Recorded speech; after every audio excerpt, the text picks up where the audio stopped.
नमस्कार जी। आज बात करते हैं दुनिया के वो देश जहां शादी करना महिलाओं की पसंद नहीं, मजबूरी बन चुका है। दुनिया में बहुत सी महिलाएं जीवन भर अविवाहित रह जाती हैं, लेकिन हमेशा ऐसा उनकी अपनी मर्जी से नहीं होता है। कुछ देशों में तो हालात ऐसे हैं कि वहां महिलाओं के पास शादी करने का विकल्प तक नहीं बचता है। इसकी वजह है ना तो सामाजिक परंपराएं हैं, ना ही आधुनिक सोच, बल्कि सीधा संबंध वहाँ की जनसंख्या संरचना पर है। जिन देशों में पुरुषों की संख्या महिलाओं की तुलना में बहुत कम है, वहाँ कई महिलाएं पूरी उम्र विवाह के बिना ही जीवन बिताने को मजबूर हैं। भारत जैसे देशों में आमतौर पर लड़कियों को बचपन से ही यह सिखाया जाता है कि एक दिन उन्हें किसी और के घर विदा होना है, यानी शादी करना उनका लक्ष्य है। यही कारण है कि बहुत सी लड़कियां छोटी उम्र से ही अपने जीवन साथी और गृहस्थ जीवन के सपने बुनने लगती हैं। वहीं दूसरी ओर कुछ विकसित देशों में एक अलग ही चलन देखने को मिल रहा है। जापान और कोरिया जैसे देशों में युवा अब पारंपरिक विवाह संस्था से दूर होते जा रहे हैं।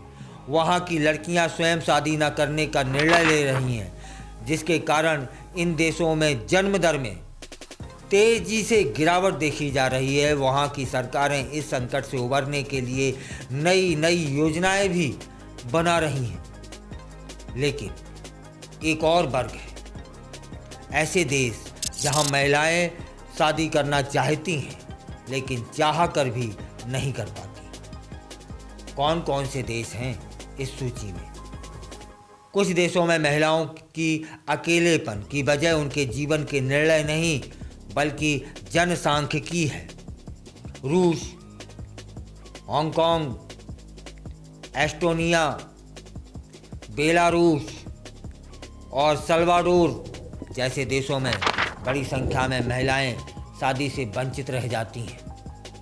रूस इसका सबसे बड़ा उदाहरण है, जहां 30 वर्ष से ऊपर की अविवाहित महिलाओं की संख्या दिन ब दिन बढ़ती जा रही है। हांगकांग में भी यही स्थिति है। यहाँ सिंगल महिलाओं की संख्या लगातार बढ़ रही है। यही हाल एस्टोनिया और बेलारूस का भी है।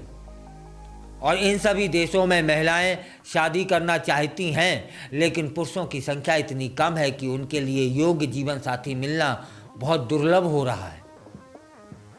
अब फिर आप जानना चाहते होंगे कि इसकी मुख्य वजह क्या है।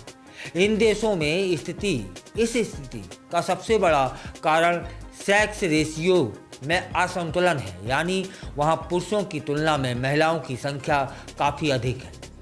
जब पुरुषों की संख्या अपेक्षाकृत कम हो तो स्वाभाविक रूप से हर महिला को विवाह के लिए जीवन साथी मिल पाना संभव नहीं रह जाएगा। उदाहरण के लिए रूस की बात करें तो वहाँ पुरुषों की आबादी महज 46.5% है, जबकि महिलाएं 53.5% हैं। इसका मतलब हुआ कि प्रति 100 महिलाओं पर सिर्फ 86 पुरुष मौजूद हैं। ये आंकड़ा बता रहा है कि 100 में से करीब 13 महिलाएं संभावित रूप से जीवन भर अविवाहित रह जाएंगी, वह भी सिर्फ इसलिए क्योंकि उनके लिए उपयुक्त पुरुषों की संख्या ही नहीं है।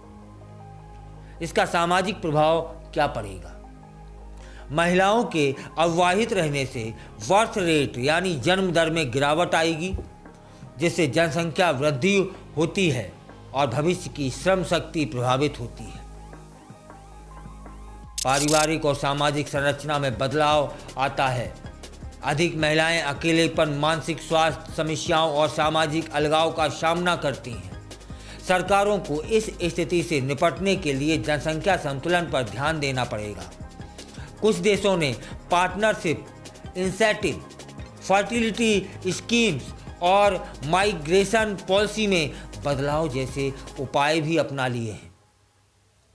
भारत में अभी पुरुषों की संख्या महिलाओं से अधिक है, लेकिन सामाजिक चुनौतियां यहाँ भी कम नहीं हैं। दहेज, लिंग भेद और विवाह के प्रति पारंपरिक मानसिकता जैसी समस्याएं अब भी मौजूद हैं। ऐसे में यह जरूरी है कि भारत जनसंख्या में सिर्फ आंकड़ों पर नहीं, बल्कि समानता और व्यक्तिगत स्वतंत्रता पर भी ध्यान दें। दुनिया के कुछ हिस्सों में जहां महिलाएं खुद शादी से दूर जा रही हैं, वहीं कुछ देशों में शादी करना ही एक लग्जरी बन चुका है। इनकी इच्छा के बावजूद उन्हें जीवन भर अकेले रहना पड़ता है, सिर्फ इसलिए क्योंकि वहां पुरुषों की संख्या काफ़ी कम है।